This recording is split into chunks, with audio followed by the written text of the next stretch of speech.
2010, the deep state had the Rockefeller Foundation script a plan to introduce martial law and a permanent method for total control of the citizenry.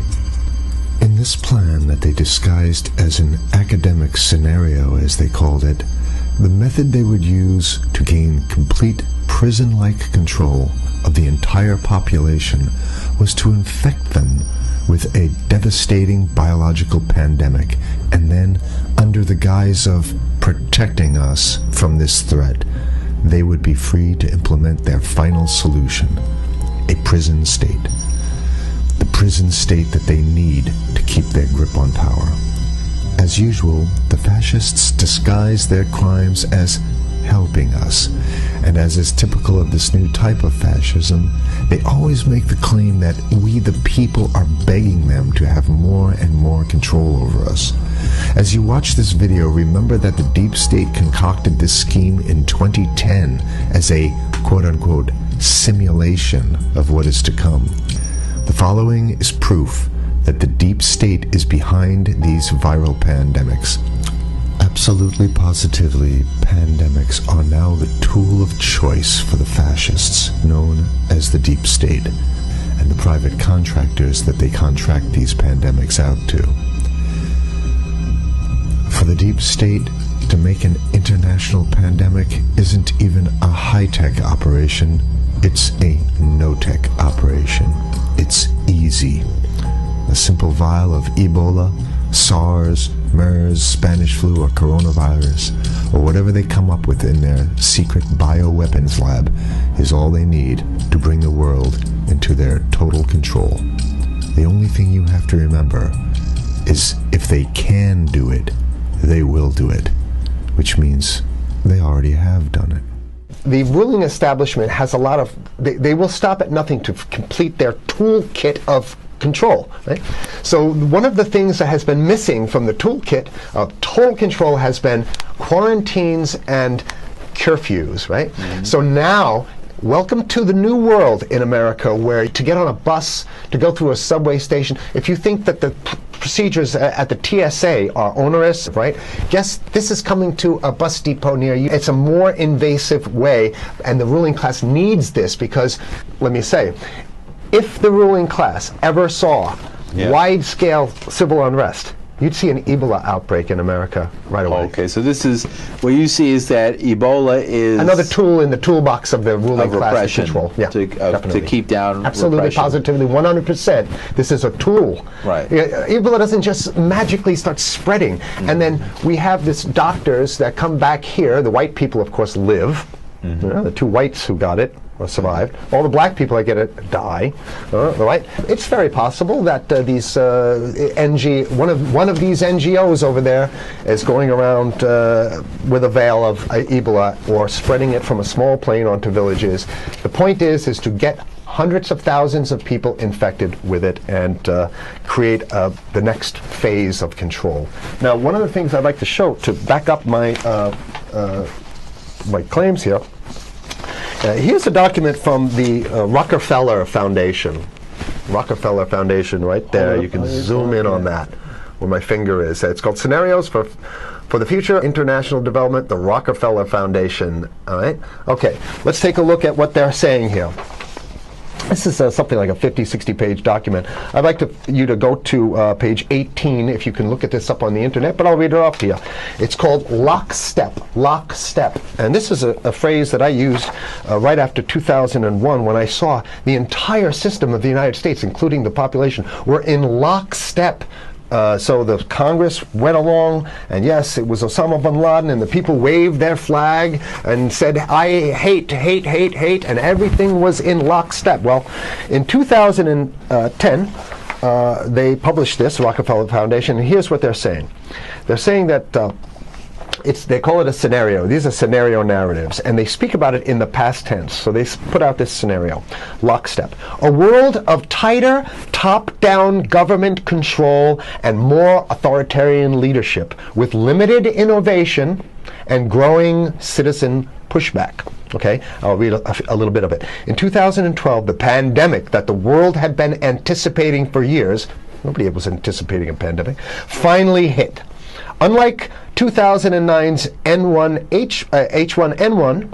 This new influenza strain originating from wild geese. They use some scenario, but this is Ebola they're talking go about. ahead. Even the most pandemic-prepared nations were quickly overwhelmed when the virus streaked around the world, infecting nearly 20% of the global population and killing 8 million in just 7 months, the majority of them healthy young adults.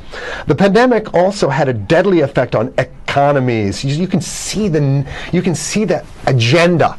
Just naked, raw, naked control agenda written down, and it's anybody's guess how this becomes effectuated in real life. So whether this is written specifically as marching orders or whether people take it upon themselves in the intelligence networks to say, okay, well, this has been produced, so this is the plan here. But these narratives have to be written in advance because the intelligence agencies don't know how to do these narratives. They need help. So these think tanks, they come up with these like Rand Corporation, Rockefeller Foundation. These are think tanks of death. They're not the think tanks, they're not there to find great ways to help people. Right? Okay, the pandemic also had a deadly effect on economics. International mobility of both people and goods screeched to a halt. Which is what they want. They want a completely isolated world, right?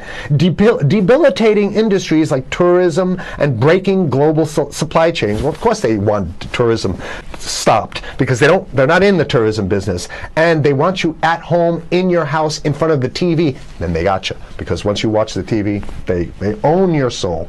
Even locally. Wait a second, we're on television. I mean commercial television, let's say.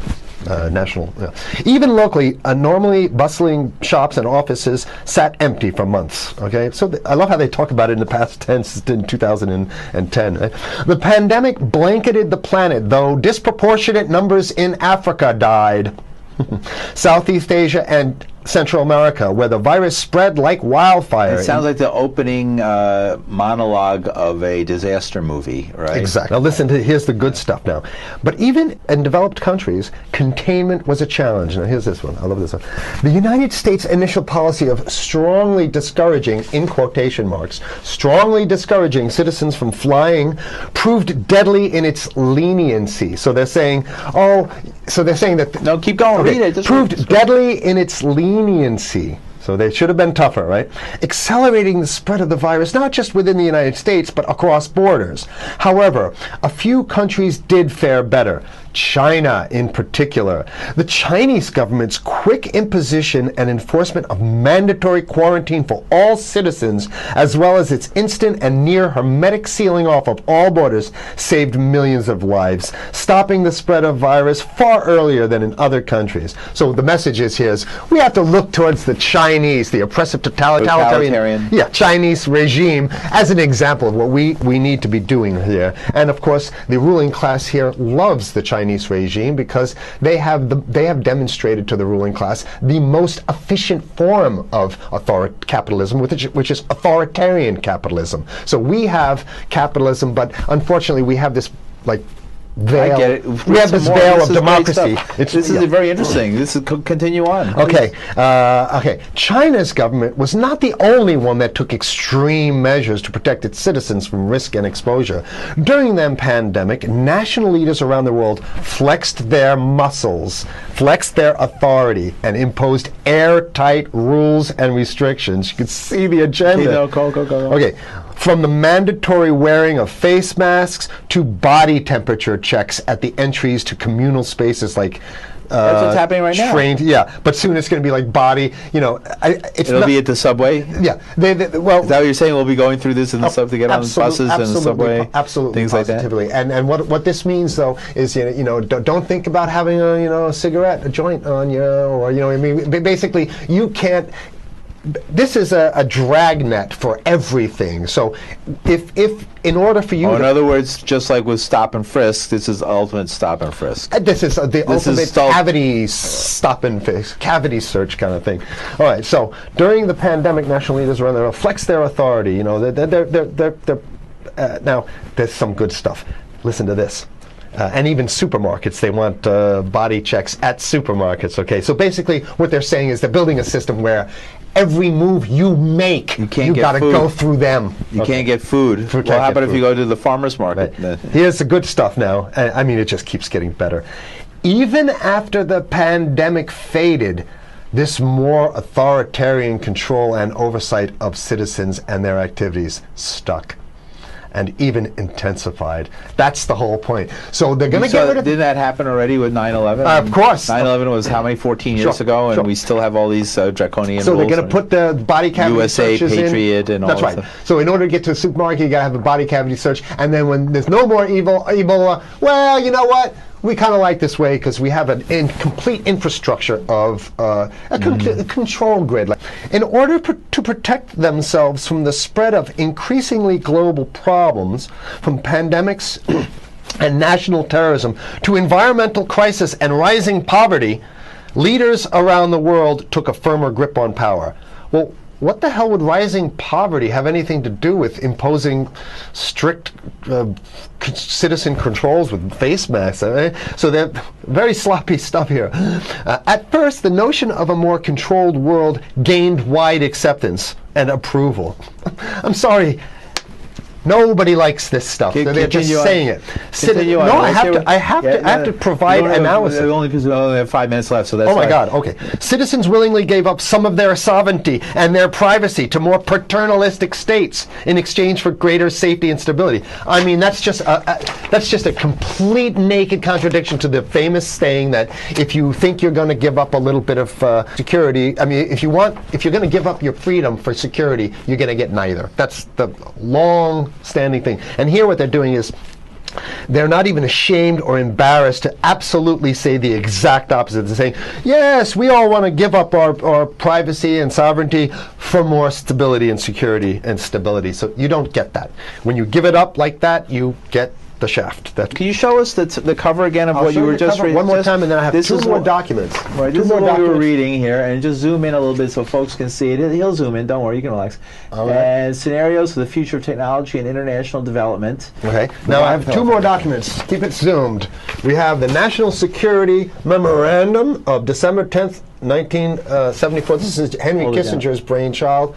The National Security Memorandum number 200. You can look that up on your internet. I'll summarize it. He says that there's too many people. We got to get rid of the population. So to answer your question, From earlier. yeah, he says he used the word depopulation, which is different.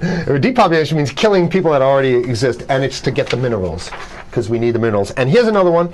The CDC has a patent on Ebola. They patented it. Yeah? Right. So basically, if you want to get a cure for your Ebola, you Here it got to says go. it right up here, right? It says human Ebola virus species and compositions and methods thereof, and it's a patent. It's a patent. They patented the main strain plus something like 17 other strains of it. So they own it now, and I don't know how exactly you can own that, but apparently they've done the same thing. Yeah, I didn't think you could own a natural. Yeah, you can. They've, I guess the main thing to finish off this show is this: that they want to get more control, more and it's going to be curfews and quarantines. So what I'm saying is that unless the American people start to get some new way to revolt, a new way to organize, new way to protest, unless we can break through the apathy, because that's what we have here, then it's going to be a slave state here. The ruling class doesn't seem to have too much resistance. They're getting everything on their Christmas shopping list, and they've been wanting quarantines and curfews for a long time. Now they got it. And if you want to live in a world where you're tricked into all this stuff because it's for your safety, right? And if you want to have a probe and make sure you got to check your pockets, make sure you don't have anything incriminating on you before you go out, and when you step out of your house, you want some police there to monitor and see what you're doing. If that's the world you want to live in, be apathetic, don't do anything. You're going to get that world very soon. It's coming your way, definitely. Yeah. So what Same. should people do? What's the hope? You have 30 seconds. To wake up, learn about it, and go fight these bastards in Washington. They're